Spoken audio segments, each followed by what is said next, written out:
What's up, everyone? It's April 15th, 2022. We're here in Erie, Michigan. I just want to update you guys on how our seedlings are doing so far this season. As I've mentioned in prior videos, everything has been started outside this year. That includes anything that would have been started that most people are starting inside under grow lights. So our peppers, our tomatoes, our squashes and watermelons, and our cannabis. Some of our herbs we're kind of getting a jump start on, but all those are also started outside. So this is our first year switching everything completely outside. We started these seeds in late February, early March, and everything is thriving. We have a prior recent videos of our little cold frames that we started everything under, and these seed mats have been essential. Pretty much everything that is on top of a seed mat is happy and doing well. These two sets of seedlings, or pots that were supposed to be seedlings, had no seed mats as a little experiment, and these are all squash seeds, tomato seeds, pepper seeds, and none of them popped through yet, or they popped through and froze. We've had pretty consistent cold weather for the most part. I mean, I'd say 80% of the days since I've started putting these videos up have been like under 50 and pretty overcast, and we've had quite a few snowy days. We've had freezing temperatures at night, and everything's done well. The key with these seed mats, I forgot to mention in past videos, is that if you're starting your seeds inside with these seed mats, they will help you germinate. They will help your seeds germinate in about half the time period. But once they germinate, you want to switch those seeds off of the seed mats to avoid any disruptive fungal activity or disease, or maybe even your roots could be burnt by these seed mats inside, because they do get a little warm. Same with when they're outside, you're going to want to unplug them you're going to want to watch the weather and unplug them as it gets warm. If it's a sunny day and it's warm, 50 plus degrees out, just unplug the mats.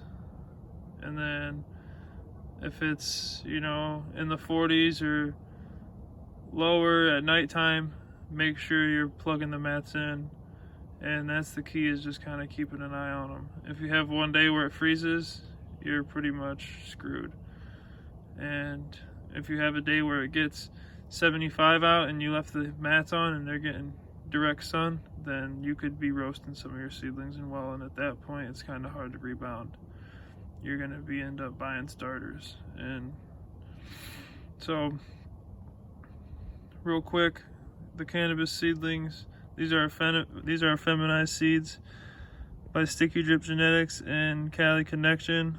The ones from Sticky Drip Genetics were Slurricane number 2 by Slurricane 23. That's Tsunami. And then the 78 Fem was Gelato 35 by Gelato 33 by Gelato 45 or something like that. I forget.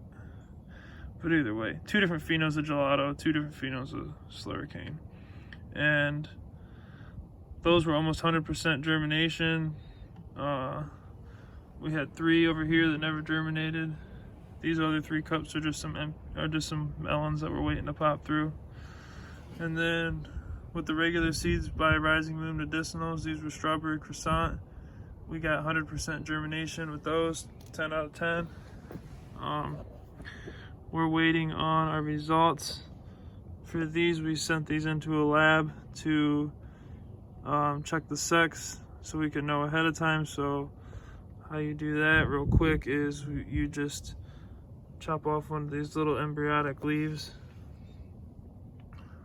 right there, those little round leaves that pop through. every seed will either be a monocot or a dicot, and that is basically one of those little embryonic seeds or leaves, or two of them will pop through. Those are the first leaves to pop when your seeds germinate. And so that's one way to classify, one way that they classify and categorize plants and put them in their different groups. But basically you send those leaves in, you don't send the leaves in, you cut the leaves off, smash it between a little piece of paper and that they'll send in with your kit, and you label each one, and then you ship that off to a lab. They'll check it for a Y chromosome and let you know which ones are the males. You can separate those and either collect that pollen in a safe space, or open pollinate with one of the females in a safe space, or just cut it out. But regardless, that's definitely a helpful service. First time using it. So as for our tomatoes and our peppers, those have had the most trouble outside. They originally were in this cold frame up here, but I believe that I didn't have them flush on the heat mat and they were having a lot of trouble, and they are the least cold hardy of all of these crops. So tomatoes and peppers have had the biggest trouble. We might end up having to get some starters from the farmer's market if those don't pick up and take off, but that's okay. And then these are some of our squashes and melons. Those have been popping through nicely and doing well.